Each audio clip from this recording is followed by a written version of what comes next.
Ya tenemos a nuestro invitado en este momento, Horacio Medina, presidente ACOT de PDVSA. Horacio, gracias por estar con nosotros acá en la entrevista.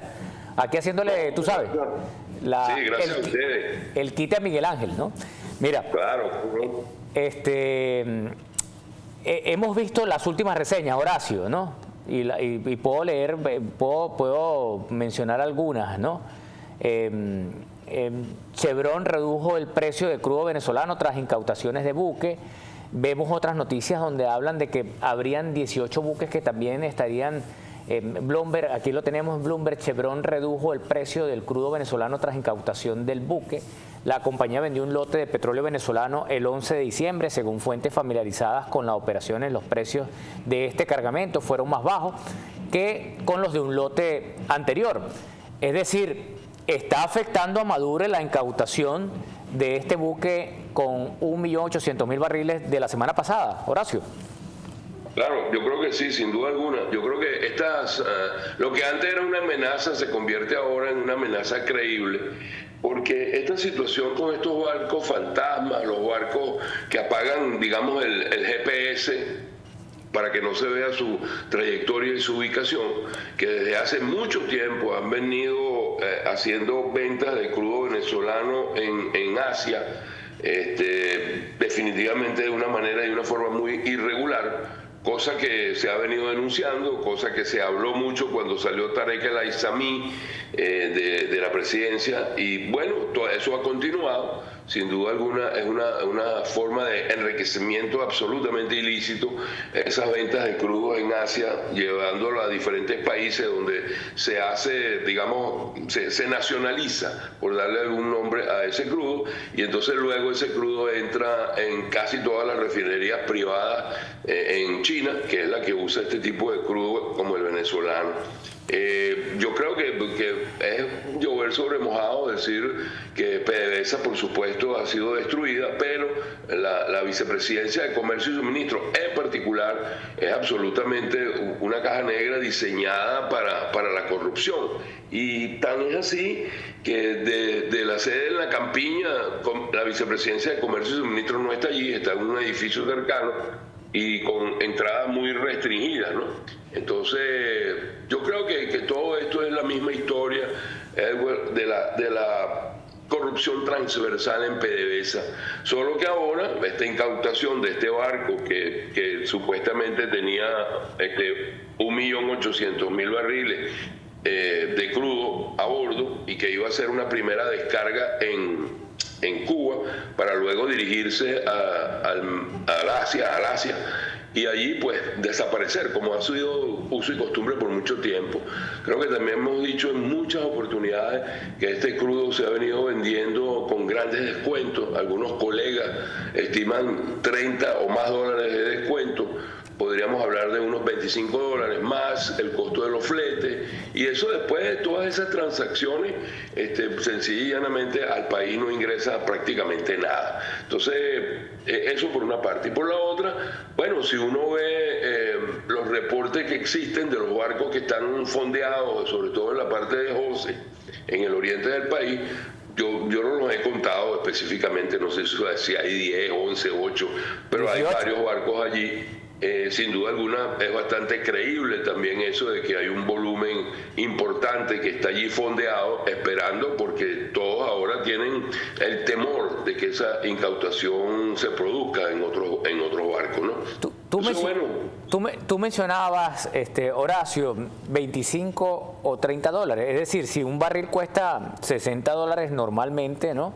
¿Cuánto estaría costando dentro de esta configuración que hace el régimen para poderlo vender con descuentos, para poder llegar en todas estas condiciones y hasta inclusive esto, cómo se pagan ellos, cómo reciben ellos en criptomoneda, cómo es la vuelta de Maduro para sobrevivir?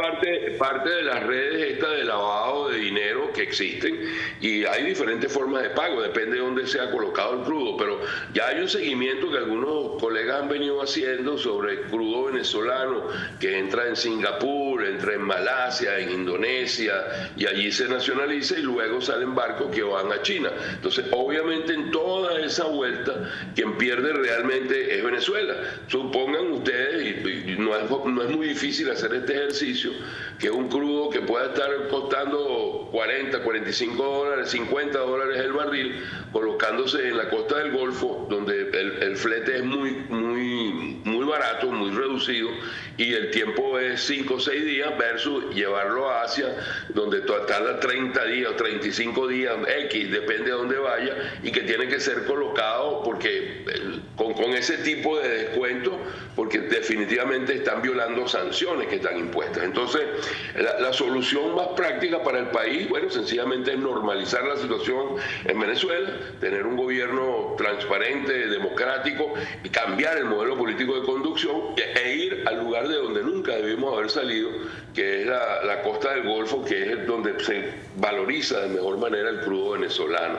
Entonces, yo creo que eso es parte de lo mismo que hemos venido diciendo desde hace mucho tiempo, y el país ha perdido cantidades increíbles de dinero en estos hechos de corrupción, en este tipo de transacciones oscuras, y pienso que llegará un momento que tendremos que evaluar seriamente que esto requiere un cambio urgente en el modelo político de conducción del país. Sin duda alguna es así. De otra manera, bueno, este tipo de hechos de corrupción siempre van a encontrar un camino, una forma de hacerlo. Tú lo dices, puede ser lavado de dinero, puede ser criptomoneda. Hay muchas formas de hacerlo, cada día se reinventan. Y eso forma parte de la corrupción transversal que ocupa todo el país, y en particular a PDVSA. ¿Qué considera, Horacio? Tú hablabas de China y hablabas de Cuba. Es decir, con esta incautación está afectando enormemente a Cuba, ¿no? Porque Cuba, ¿qué hace con ese petróleo? ¿Lo usan ellos allá o lo llevan también y lo revenden, ¿no? ¿Cuál es el...? Bueno, mira, han habido varias prácticas. O sea, lo que pasa es que también el régimen en Cuba no tiene ninguna intencionalidad de resolver el problema de la población. Y ellos han recibido, en su momento recibían más de 100.000 barriles que venían de Venezuela, que iban allá. Es mucho más que suficiente para el consumo, teniendo en cuenta que ellos producían alrededor de unos 40, 45.000 barriles en ese momento.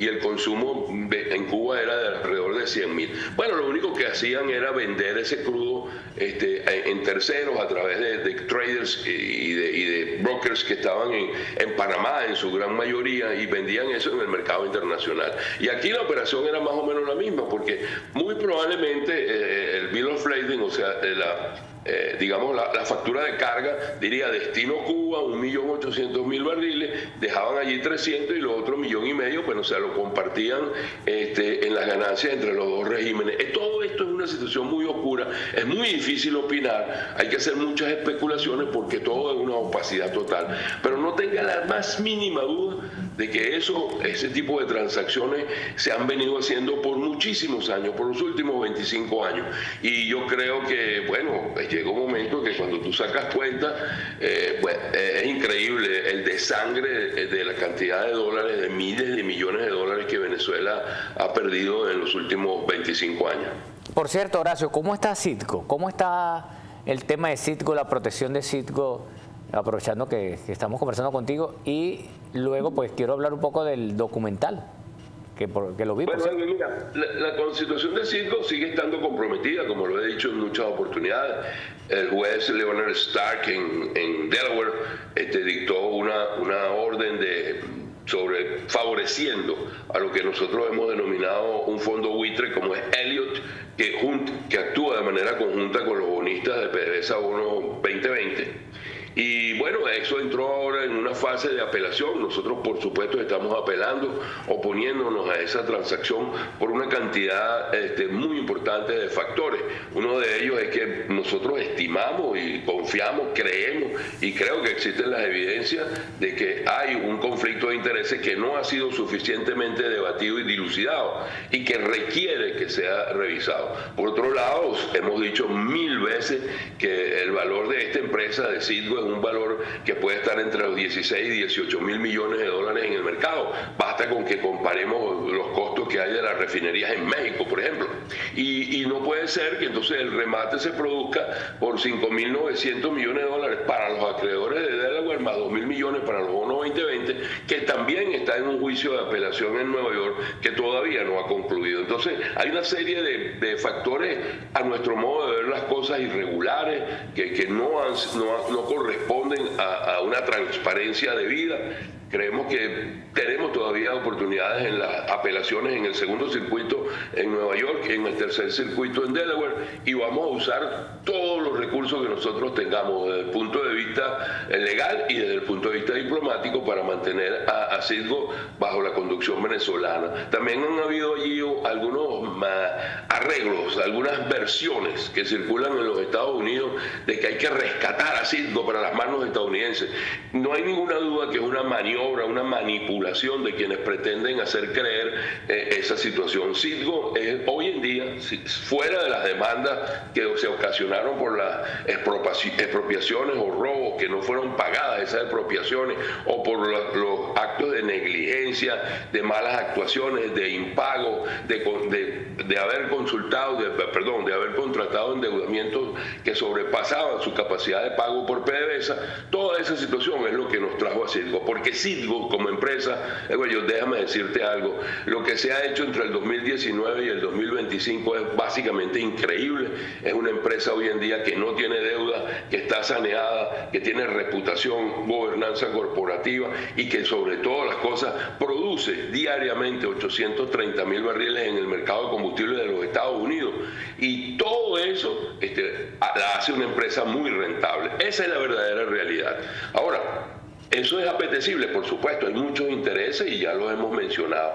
¿Está absolutamente perdida? No, nosotros creemos que hay todavía oportunidades en la apelación, y sobre todo la más grande de todas oportunidades es que en Venezuela se pueda producir un cambio en el modelo político de conducción, lo cual nos abriría una palanca tremenda de negociación para seguir manteniendo a Citgo en las manos venezolanas, porque creemos que en la transición democrática del país, Citgo en los 2 primeros años va a ser una pieza fundamental y muy importante. Esa es la razón por la cual nos hemos mantenido en esta lucha, no por defender a Citgo por defenderla, es defender a Citgo porque creemos que se va a producir el cambio del modelo político de conducción del país. ¿Qué había antes del 2019 con Citgo si no llegaba el 2019, si no llegaba a la Asamblea Nacional 2015, si no había la protección de los Estados Unidos y todo lo que fue el gobierno interino en ese momento?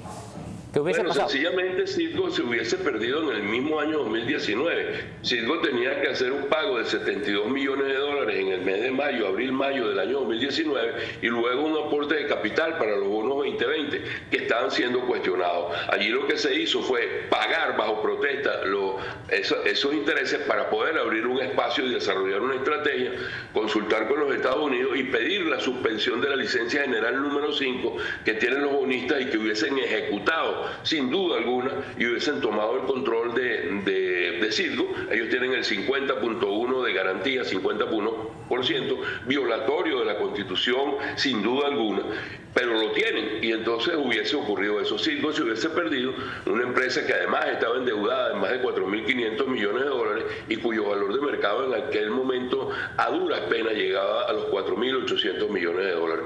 Entonces la situación cuando llegó el gobierno interino era caótica. Era una empresa que no tenía flujo de caja operacional, no podía operacionar con 300 millones de dólares. Ninguna empresa de esa magnitud puede operar. Se necesita mucho más dinero. Se hizo un gran esfuerzo. Profesionalmente yo creo que ha sido un acto heroico lo que ha ocurrido allí, y hoy tienes una empresa que vale entre 16 y 18 mil millones, que no tiene deuda y que además ha incrementado en 65.000 barriles por día su capacidad nominal y efectiva de procesamiento de crudo. Entonces, yo creo que lo que pasa es que muchas veces la cosa se ve desde el punto de vista de los intereses y no se identifica quién habla. Lo que yo estoy diciendo está a la vista, son números que usted lo puede consultar, que todos lo pueden consultar. No es verdad que haya habido ningún hecho de corrupción, ninguno en absoluto. No existe ninguna posibilidad de haber sacado dinero de Citgo para llevarlo al gobierno interino. Eso lo sabemos todos, porque necesitarías una licencia de OFAC, una autorización del West Bank, una trazabilidad del impuesto sobre la renta. Nada de eso existe. Lo que ha habido es una narrativa. Entonces, vamos a hacer una pausa, Horacio, y regresamos. Hacemos una pausa y ya regresamos con Horacio Medina, presidente de PDVSA. Ya escucharon, Citgo está protegida, imposible haber movido dinero de Citgo para pagos de lo que se fue de la Asamblea Nacional, gobierno interino. Hacemos una pausa y regresamos.